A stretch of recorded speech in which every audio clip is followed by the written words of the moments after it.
Indu, so nice to have you here with us today. Thank you, Mahesh. Likewise, I'm glad to be here as well. Great. Indu, please tell us about yourself. My name is Indira Meka. I go by Indu Meka as well. My role as a transformation leader, I've helped organizations transform their teams and processes as well. And the last role that I played as a transformation leader was in data privacy role, and within Wells Fargo. And within Wells Fargo, I've actually transformed many teams, whether it is from operations or to DevOps or to data privacy. I played various roles in transforming teams. As you can see, a large enterprise would require these transformation continuously as part of the continuous implement initiatives. So my background, me being a developer, coming from there to an automation architect, and from there to building teams, within various development areas, it gave me the opportunity not only to understand the landscape of all the applications, but also really see how they fit in together and what kind of transformations are required, and that actually had given me an edge to make my job well done within the space that I'm in. That's great. I love the automation architect title because automation in and of itself is so impactful. And now if you can architect what parts of a large organization automation can actually benefit, that's huge. And for a person who understands transformation at a larger level, that can be very strategic for themselves and how they can bring value both within and outside of the organization. So glad to hear about your experiences at Wells Fargo. Tell us about some of the priorities. How did you go about managing the priorities and some of the key strategic initiatives in your role as a transformation leader? So, as a transformation leader, not only you have to understand the goals of an organization and what you are trying to transform, but it has to fit right into the other goals that teams may actually have. So it always has like an influencer, these days you see influencers all over on YouTube. It's kind of like that, but in a different way. So you need to kind of see okay, what is that organization is trying to do, but also try to instill within that the teams. So have them as shared goals, and you might have heard about SMART goals, and see how these SMART goals are actually going to be, measured at the same time, also be fit into the SMART goals of other teams as well. Sure. So we're putting those two together. And also one other thing that, which is going to play a key role in is the right time to do this transformation. Yep. You just cannot actually go and say, I'm going to transform everybody. Yeah. It has to be the right time. Yes. So, and then you go figure out from their priorities, where this transformation would fit in so that you bring them on board, and then you do it through phases. That's just great. And you're right. Readiness is a thing. You cannot just initiate something and assume everybody will follow on, especially in a matrix organization. Yes. So when you think about the current times, AI and automation is a common theme across so many organizations, across so many businesses. How did it help you in your journey in this kind of an initiative when you were a transformation leader? Were AI and automation a part of it? Yes, most definitely, especially in data privacy law. Legacy applications truly have so much of data in them, but it's so hard to understand what kind of data fits where, right? And when you talk about automation, it's not about doing automation, but is automation the right thing or not? Right. To decide that also is a key, factor in going about it, especially in data privacy role. And when you talk about enterprise and legacy applications, they're like this multi-factor, like multi-layer complexity that is out there with an enterprise. And so not only you understand how you implement the data privacy policies, but you need to kind of learn from it. Right. AI is AI unless until you feed the models, you will not know exactly what to do. So AI plays a key role in how to understand the data. So you're learning from it, and you're implementing the same thing in other applications that what you're transforming. So that's what, we've used of AI modeling, especially using NLP. We used many of those, automation and AI methodologies in transforming, teams within Wells. That's great, and that's a Herculean effort when you pick up these new initiatives and try to drive those across a large organization, it's huge. So I'm sure you must have faced numerous challenges. Tell us about some of those in your journey. So the most difficult challenge that I would actually say is understanding the applications and understanding the upstream and downstream. Sometimes, you find areas that where you don't need to do a thing, and then telling them, you really are doing the right thing at the right time. For them to listen, when you go as a transformation leader, they think that you're cutting off everything and then you're transforming everything, but that's not the case. Yep. You're trying to be a listener, you're trying to understand how these systems are, and being a good listener and just going there and then understanding. I don't know how many of you have seen Office Space, but these are not, when you say transformation officers, going there, these are not the people that who are actually looking at actually saying, okay, tell me about yourself. What is your application doing? That itself will create a lot of pressure. Right. From people, from processes. Everybody thinks they're doing great. Everybody thinks that their process is great. In their own silo. Exactly. But not sharing them. Not sharing. Not actually being transparent and actually saying, how others are doing. And sometimes you have two different teams in a large organization doing exactly the same thing, exactly putting the same benefits, but they're not talking to one another.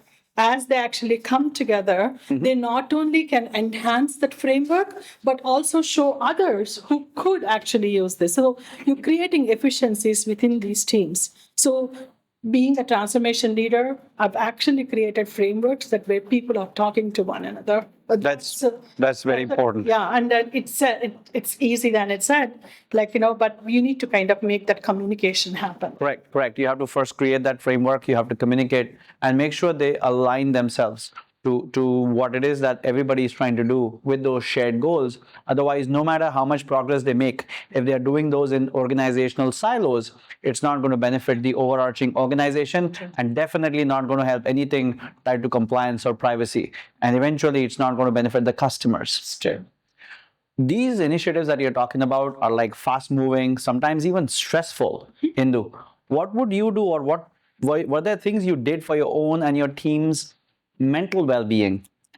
So that is a question that many organizations are not addressing these days, and some organizations are addressing it greatly. I believe strongly, so does a lot of other people. High performance teams, they differentiate themselves because they bring their best every day and every hour. And to do that, you have to create an environment where people are performing the best. So there are a lot of if you go and Google, you will see so many of these different ideas that what you can do. Right. But practicing them is the key thing that people miss.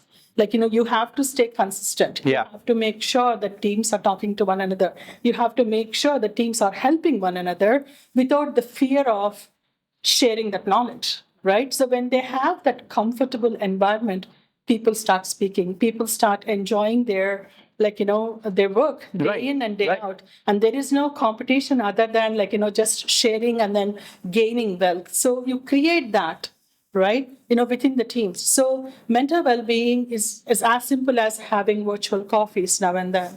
It's very much like icebreakers. Yes. You really don't need to do these icebreakers as you're getting to know people, but continuously, consistently, within the team to keep that positive spirit. And I think that's one of the key things that you need, any organization needs to do. And I'm glad that I was able to do that. And all the teams that I've managed, I can actually say that they're very happy. Right. Oh, that's great to hear.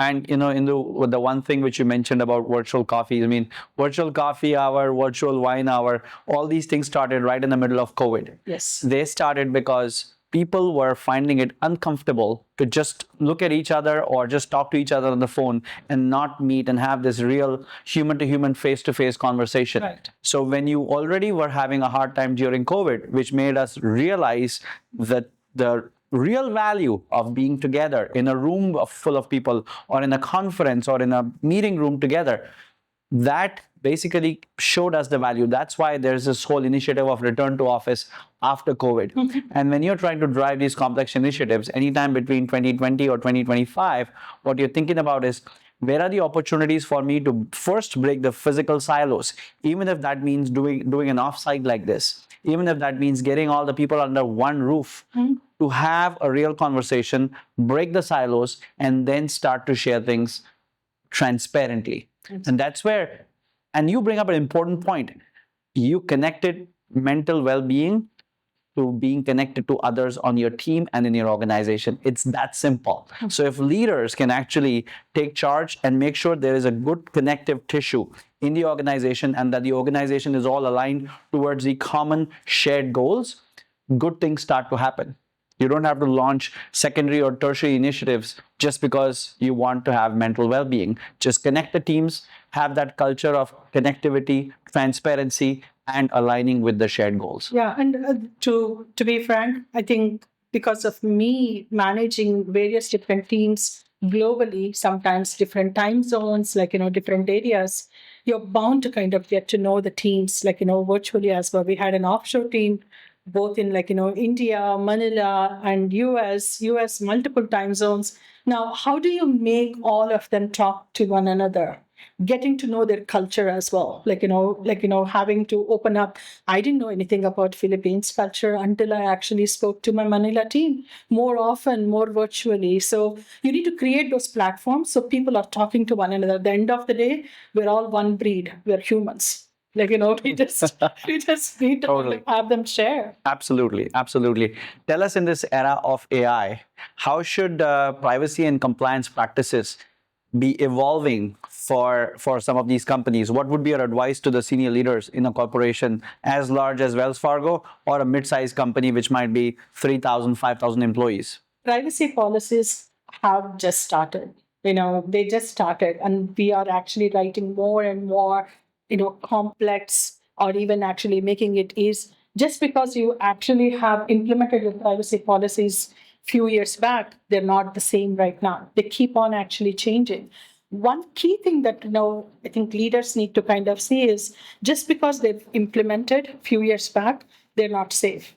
They need to kind of rethink on how the current market is actually implementing privacy policies and see if they really need to tweak them or enhance their framework, Right. so that you're implementing not only some of the policies back in there, but how efficiently can you actually make them better. A few years back, everybody implemented privacy policies. We had actually, privacy by design frameworks out there, a lot of PIAs, everything was there. Now they're thinking, oh, okay, we are done, but no. It's like coding, right? So why do we call legacy applications? Because the code is legacy. Similarly, privacy cannot be legacy. You need to kind of reinvent all over again, and you need to reuse the tools that what you have currently so that you can actually stay current without spending way too much. And as a transformation leader, I know transforming a legacy application to where it is, it's expensive, it's time consuming. But if you do it on a continuous increment basis, things would come very naturally to you. So you need to rethink and then keep up with what you have, what actually the future is going to ask for. And with elections coming, we are going to vote for more policies that are going to be there. So it's a continuous journey. Totally, absolutely, completely agree with you. It is a space which is fast evolving, given how much data is being created, generated, given how much training or tuning we need to do for these models. The need for privacy and data practices need to continue to evolve for both consumers as well as the businesses. Indu, tell us about your breakthroughs that you've had with the Academy of High Achievers. So I would say it's a twofold, inward and outward. When I was looking at the framework and was talking to you specifically, Mahesh, I actually realized some of the things that, where I want to do, into the future, I'm already doing. Wow. It's a reaffirmation of okay, so as a the transformation leader is natural to me because I transform spaces as well. Nice. So I take physical spaces and transform them so that's personally me. So it naturally fits. But this academy had actually not only had made me connect with great people here, but it's also very diverse, within their talent and their experience. So that's an asset. that I'm already actually gaining. And outward, I really can't wait to implement the framework, like, within my personal world and also my professional world. Sounds great.